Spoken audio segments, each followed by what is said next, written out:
itu memang keputusan kamu, lebih baik sekarang kemasi barang-barang kamu. Mulai sekarang kamu saya pecat. Ada orang yang paham, namun tak mau memahami.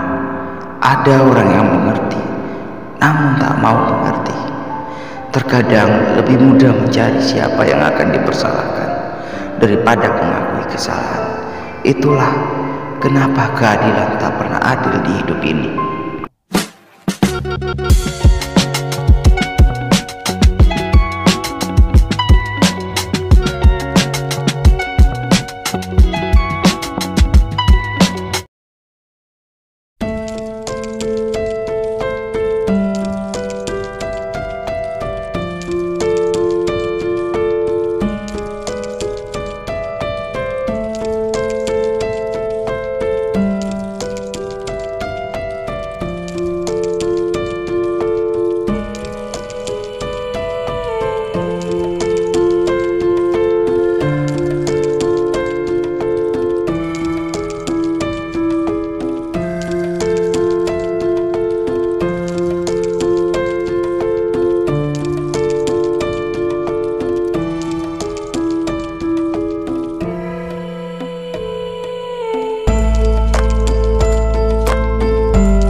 Ternyata masih ada ya orang baik di dunia ini.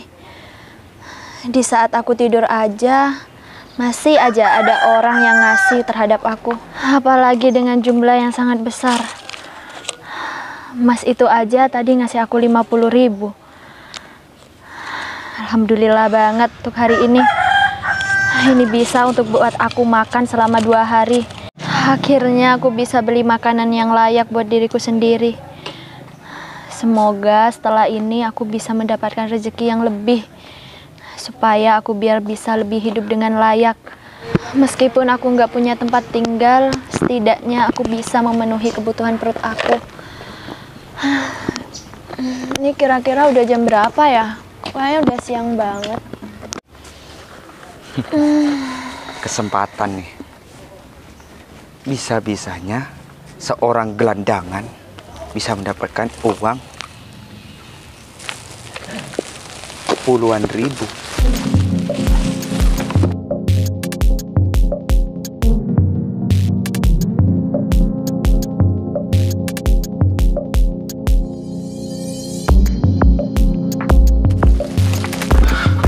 Loh, uangku?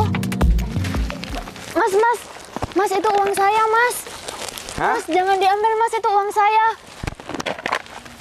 Kalau memang ini uang kamu, ngapain kamu pamer di pinggir jalan seperti ini? Mas, itu saya dikasih sama orang-orang untuk makan saya hari ini, Mas.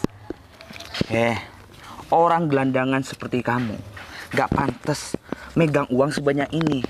5.200 ini sudah cukup buat makan. Mas, tolong kembalikan uang saya, Mas. Itu buat makan saya dan juga untuk modal usaha buat saya. Modal usaha apaan? Kamu itu cuma gelandangan. Iya, mempunyai saya uang seperti ini gak pantas. Kalau kamu mau membuat usaha, jangan meminta di pinggir jalan. Kerja, peras keringat. Mas, saya sudah cari kerja di mana-mana, tapi nggak ada satupun orang yang mau nerima saya bekerja. Ini nih, wanita-wanita zaman sekarang yang malas maunya uang datang sendiri. Enak aja. Ini aku ngambil uang kamu supaya kamu kerja. Iya, Mas, itu untuk modal usaha saya. Setelah ini saya nggak akan di pinggir jalan lagi. Saya akan membuat usaha dan saya akan bekerja. Memang aku percaya terhadap omongan kamu. Ya enggak lah. Sekarang itu banyak orang yang meminta-minta terhadap orang lain. Jadi kamu itu jangan menipu saya. Saya itu orang nggak suka ditipu. Udah, uang ini biar kamu itu mempunyai efek jerah masuk ke dompet saya. Ya berarti uang ini udah milik saya. Mas, tolong kembalikan uang saya, Mas. Bukan uang kamu. Ini uang dari orang lain untuk memberi terhadap kamu. Tapi Mas mengambil uang itu dari saya yang bukan hak Mas sendiri. Iya gak apa-apa. Ini efek jerah terhadap kamu. Emangnya Mas gak malu ambil uang dari gelandangan seperti saya? Enggak. Masalah uang aku gak pernah malu. Mas, tapi Mas dari penampilan Mas aja sepertinya Mas itu orang berada. Mas gak kasihan melihat... Enggak, ngapain kasihan? Kamu bukan keluarga aku. Gini, aku itu mengambil uang terhadap kamu supaya kamu itu bisa bekerja. Kerja selayaknya orang seperti biasa. Lagi pula kamu masih muda. Tampang-tampangnya lumayan. Mungkin laku jam 12 mungkin. Kalau seperti ini kamu rawat-rawat ya. Maksudnya bukanya dulu. Mas? Gak usah tanya maksud. Udahlah, kamu kerja yang layak. Jangan meminta-minta, kamu masih muda. Iya Mas, saya tahu. Saya juga nggak mau minta-minta seperti ini. Tapi saya nggak punya apa-apa lagi Mas. Saya nggak bisa ngapa-ngapain lagi. Gini. Aku kasih solusi terhadap kamu. Banyak pekerjaan di luar sana, meskipun jadi pembantu. Gak jadi masalah, yang terpenting itu halal. Kalau meminta seperti ini, itu menganggapnya orang itu, kamu itu malas. Tapi Mas, tolong kembalikan dulu uang saya. Diam. Mas, saya nggak ada uang lagi untuk makan. Wah, kamu udah buta ya nih. 5.200 rupiah udah milik kamu. Duh, nanti diambil orang. Mas, tapi saya butuh uang itu, Mas. Uang ini udah masuk dompet, Mas. jadi milik saya. Mas.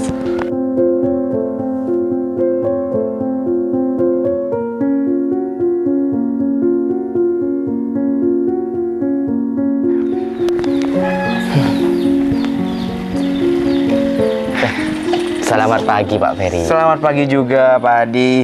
Gimana kabar hari ini? Alhamdulillah baik Pak Ferry. Kabar Pak Ferry? Alhamdulillah kabar baik. Tapi motor saya mogok. Jadi saya jalan kaki deh ke sini. Waduh. Hitung-hitung olahraga. Benar sekali Pak Ferry. Lihat, udah basah karena keringet. Benar. Oh ya Pak Ferry, hari ini masih banyak pekerjaan Pak Ferry. Pekerjaan tinggal sedikit sih. Kemarin-kemarinnya kan aku lembur, jadi udah agak ringan sih. Masih lama Pak Ferry? 7:30, masih kurang 30 menit lagi. Dan rencanaku, aku mau cepat selesai kerjaan aku karena aku mau ambil cuti. Cuti Pak Ferry? Iya, mau pulang kampung. Oh iya Pak Ferry. Karena saya sudah kangen sama keluarga saya di kampung. Iya Pak Ferry benar. Tapi ingat sekali lagi Pak Ferry, walaupun cuti, pekerjaan tetaplah pekerjaan. Iya Pak Adi, saya paling lama ambil cuti 5 hari atau enggak seminggu. Jadi kangen nih 5 hari. Saya ambil semua jadwal cuti saya. Biasanya kan 1 tahun cuma 1 minggu. Jadi aku ambil cuti 1 tahun aku ini untuk pulang kampung. Ya. Yaudah kalau gitu saya permisi masuk dulu ya Pak Adi. Ya, silakan Pak Ferry. Ya udah kalau kayak gitu selamat bertugas Pak Adi. Baik Pak Ferry. Terima kasih Pak Ferry. Sama-sama. Jangan lupa ngopi Pak Ferry. Iya Pak Adi tentu. Ya.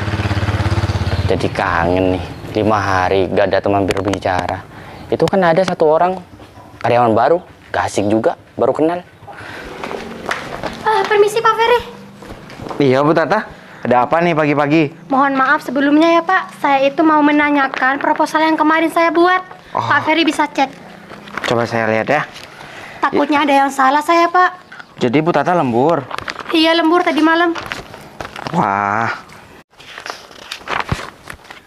Wah, bagus banget proposal yang Bu Tata buat.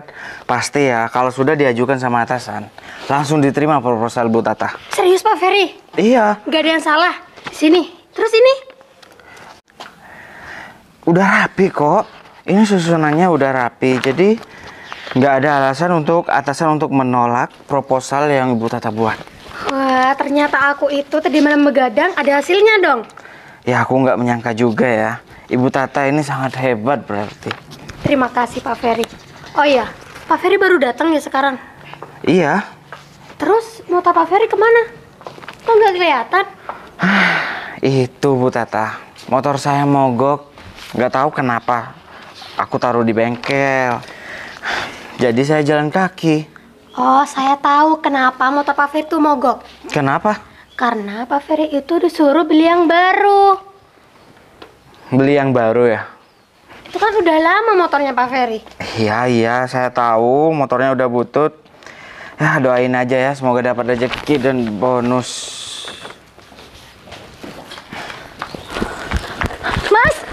Mas. Mbak, ada keperluan apa, Mbak? Oh, itu Pak, saya mau bertemu dengan mas-mas yang baju kotak-kotak itu yang masuk ke dalam itu, Pak. Kenapa, Mbak? Ini Pak, uang saya diambil sama mas yang baju kotak-kotak itu tadi masuk ke dalam perusahaan ini. Mas itu? Iya benar.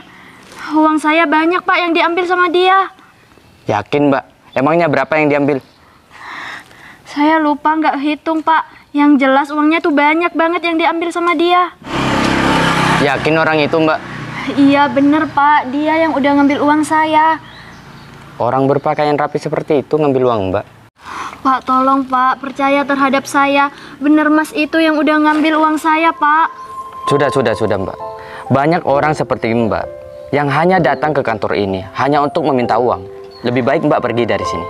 Tapi Pak, saya datang ke sini itu nggak mau meminta uang. Saya hanya ingin mengambil uang saya yang sudah diambil dengan mas-mas itu. Sudah, Mbak.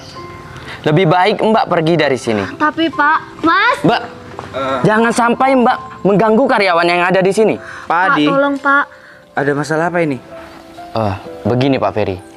Seorang gelandangan ini datang ke kantor ini hanya untuk meminta uang, Pak Ferry. Dan Bener. Enggak Pak, bukan seperti itu. Saya datang ke sini hanya ingin mengambil uang saya yang sudah diambil oleh mas-mas baju kotak tadi itu. Pak Adi, ya Pak, boleh kan kalau saya yang tangani? boleh Pak Ferry. Tapi jangan sampai mengganggu aturan yang ada di kantor ini, Pak Ferry. Baik, Pak Adi. Ya. Mari Mbak, sini Mbak.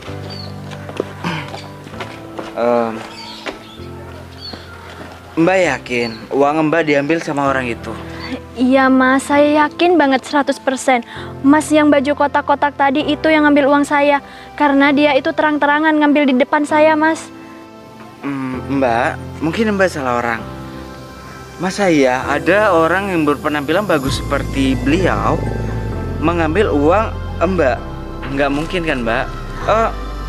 Mbak tadi bukan yang tidur di jalan sana ya?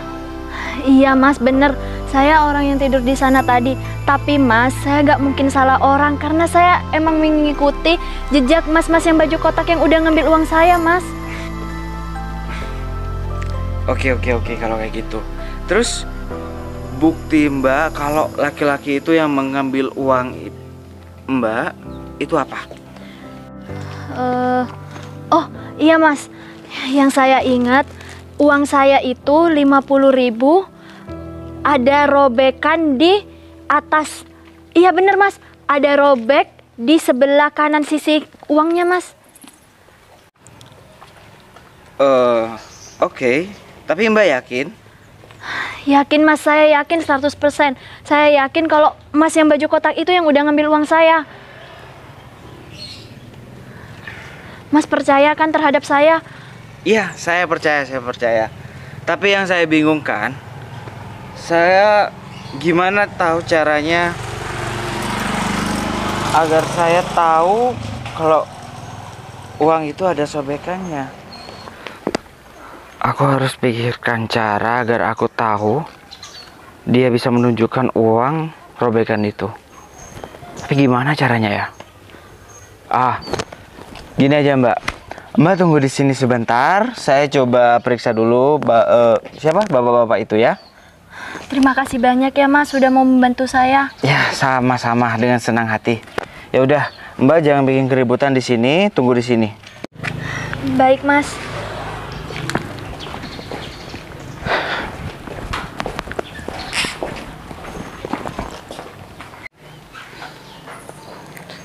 Wah, kalau seperti ini kan enak, semua lancar dan kita lagi memproses bisnis selanjutnya. Permisi, Pak. Iya, ada apa? Bapak punya uang 50 ribuan? Saya mau menukar uang, Pak. Ada. Sebentar ya. Iya, Pak. Ini. Baik, Pak.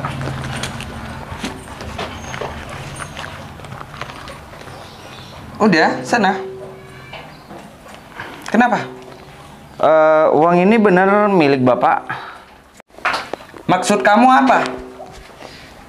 Kamu melihat sendiri kan, uang itu dari dompet saya. Kamu mau nuker uang apa mau menuduh saya? Kenapa Bapak seperti orang ketakutan, Pak? Saya cuma bertanya, Pak. Masalah uang cuma 100 seperti itu, takut? Ngapain saya takut terhadap kamu? Saya cuma bertanya, apa benar uang ini adalah milik Bapak? Terus kalau bukan milik saya, milik siapa? Saya tanya terhadap kamu. Kamu menuduh saya? Saya itu pekerja kantoran. Gaji saya bukan cuma seperti ini, puluhan juta. Jadi gak usah main-main. Kalau kamu mau menuduh saya, mending gak usah tukar aja uangnya. Kamu mau niat nukar apa menuduh? Hah? Udah, nah, nih. Gak tahu berterima kasih, udah dikasih pinjam. Pak, tolong kembalikan uang wanita gelandangan itu. Bapak mengambil uang dari wanita gelandangan itu kan? Saya mencurigai Bapak mengambil uang dari seorang wanita gelandangan. Kamu itu gak usah menuduh orang tanpa bukti. Jangan sekarang harus ada bukti lalu bertindak. Jangan semena-mena. Jangan percaya terhadap orang gelandangan. Ingat, saya orang berpendidikan. Kerja saya nyata, bukan mengemis. Menurut saya, Pak, buktinya sudah jelas. Wanita gelandangan itu bilang bahwa di uang dia yang diambil ada robekan di sebelah kanan. Ternyata betul, ada robekan di sebelah kanan. Udah diam. Jadi terbukti Bapak mengambil uang dari seorang wanita gelandangan. Kamu itu kalau ngomong gak usah kayak kereta. Kalau ngomong itu harus ada intonasinya. Tanya jawab. Kalau kamu datang ke sini cuma mau ngomong sendiri, ngomong sama gelandangan aja. Saya masih belum selesai ngomong, Pak. Nama kamu siapa? Ferry, Pak. Atasan kamu siapa namanya? Kenapa tanya atasan saya? Ini tidak ada hubungannya dengan atasan saya. Justru itu. Kamu itu kerja di kantoran, pasti mempunyai kepemimpinan. Aku gak mau ngomong sama karyawan biasa seperti kamu. Lebih baik aku mau ngomong sama atasan kamu, dan aku bakal catat nama kamu ya. Jangan main-main. Kamu belum tahu siapa saya. Kedatangan saya ke sini itu penting. Tamu malah dituduh maling. Tamu penting, tapi mengambil uang dari seorang wanita gelandangan. Bukti kamu apa? Kalau saya memang mengambil uang dari gelandangan. Mana buktinya? Buktinya sudah jelas dari wanita gelandangan itu. Ada robekan di sebelah kanan uang 50.000. Dan mana mungkin seorang wanita gelandangan itu tahu isi dompet Bapak kalau bukan uang dia yang Bapak ambil. Memang kualitas karyawan di sini kurang berpendidikan.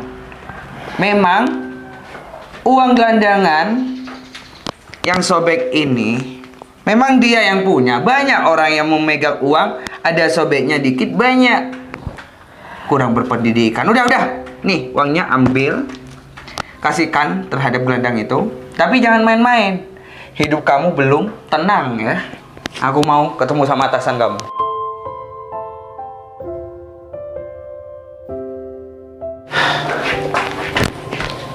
Pak Ferry, ada masalah apa, Pak? Kok saya tadi ngelihat itu ribut-ribut di sini? Masalah kecil sih. Tadi saya membantu wanita gelandangan itu. Kata dia, iya, wanita gelandangannya yang ada di depan. Uang dia itu diambil sama laki-laki barusan yang berdebat dengan saya. Ternyata betul, bukti yang ditunjukkan wanita gelandangan itu. Uang ada pecahan, ada sobekan di pecahan 50.000. Pak Ferry ngapain sih ngebantu gelandangan itu? Pak Ferry kan tahu gelandangan itu nggak penting buat kita. Iya, saya tahu Bu Tata. Tapi kasihan kalau tidak aku bantu. Dia itu lebih membutuhkan. uang ini daripada kita. Iya, Pak Ferry emang bener mau membantu gelandangan itu. Tapi Pak Ferry tahu kan, takutnya Pak Ferry itu ada masalah di kantor ini. Iya, saya tahu Bu Tata. Tapi lihat, kasihan kan dia. Saya akan mengungkap kebenaran. Karena orang seperti dia harus dibantu. Dan aku nggak menyangka laki-laki yang berpenampilan berbaju bagus kayak tadi tega-teganya mengambil uang dari seorang wanita gelandangan. Nggak habis pikir kan? Iya juga sih Pak Ferry.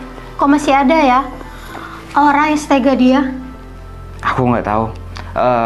Ya udah, Bu Tata lanjutkan kerjanya. Saya mau ke sana dulu. Baik Pak Ferry.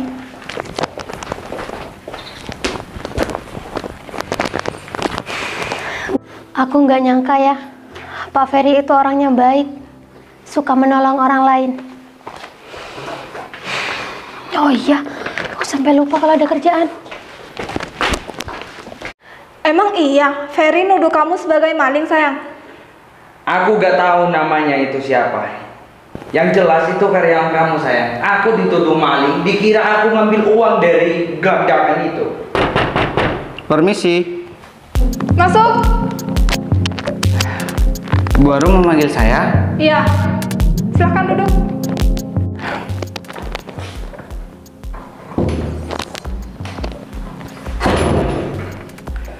Ada apa ya Bu Arum? Silahkan duduk. Baik Bu Arum. Ngomong-ngomong, ada perihal apa ya Ibu Arum memanggil saya ke sini? Kamu masih tanya ada perihal apa? Yang jelas kamu sudah tahu kan masalahnya apa? Saya benar-benar nggak tahu Bu. Pekerjaan saya sudah beres semua kok Bu. Kamu Fer, dasar ya, kamu itu karyawan yang nggak tahu diri. Kamu itu sudah membuat kesalahan yang sangat fatal di kantor ini. Iya, kesalahan apa ya Bu? Dari tadi Ibu cuma bilang gitu-gitu aja. Saya nggak tahu. Saya mempunyai salah apa Bu? Aku gak menyangka, sayang. Karyawan kamu bagaikan kupu-kupu yang tidak ada rumah.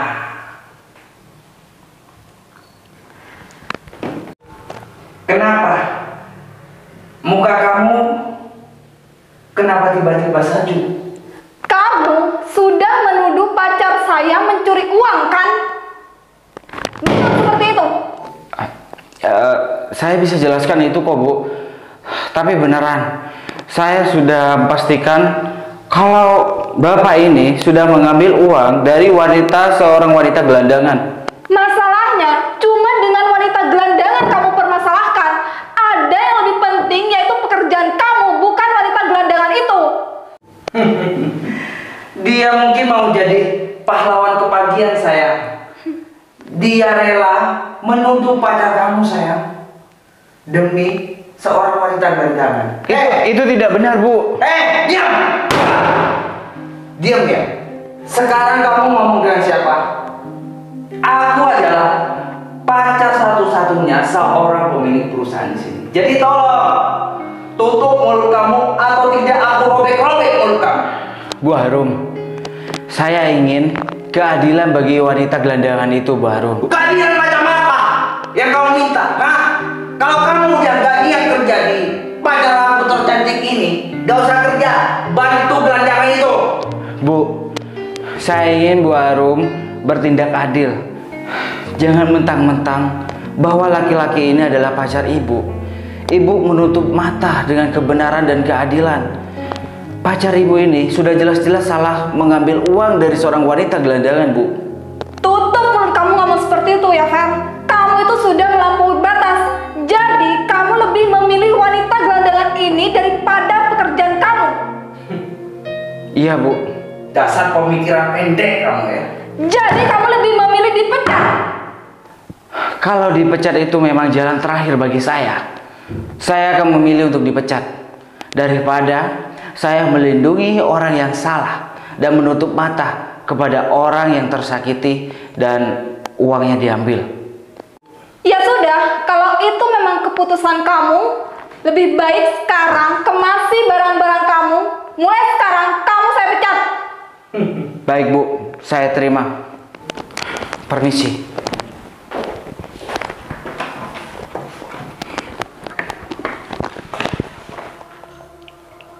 Bu Tata, ngapain di situ?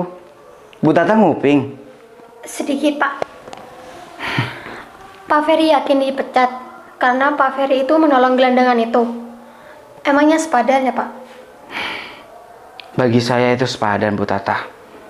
Membela kebenaran. Laki-laki itu jelas-jelas bersalah. Tapi Bu Arum menutup mata atas kebenaran yang ada. Malah melindungi kesalahan yang ada. Ya udah, kalau begitu Bu Tata, saya permisi. Saya antar ya, Pak. Ya. Hidup di satu sisi dunia ini, mereka hidup dalam kemewahan, sedangkan di sisi lain kehidupan bertahan dengan kepedihan. Kapan kita akan sadar bahwa janji hanya sekedar janji jika tidak diiringi tindakan nyata yang berpihak pada mereka yang terluka? Di bawah sinar kamera, segala nampak sempurna. Namun di lorong-lorong sunyi, kejujuran terbungkus rapat oleh derita dan dusta. Mereka yang berkuasa menyulam kata dengan indah, namun di balik itu semua, rakyat biasa menangis dalam penderitaan. Lalu di mana keadilan jika yang kuat terus menekan dan yang lemah hanya bisa berharap pada keajaiban yang tak kunjung datang? Gedung tinggi menjulang menutupi langit biru yang pernah kita kebumi. Sementara di bawah sana, mereka yang tak terlihat bergelut dengan nasib dan penderitaan.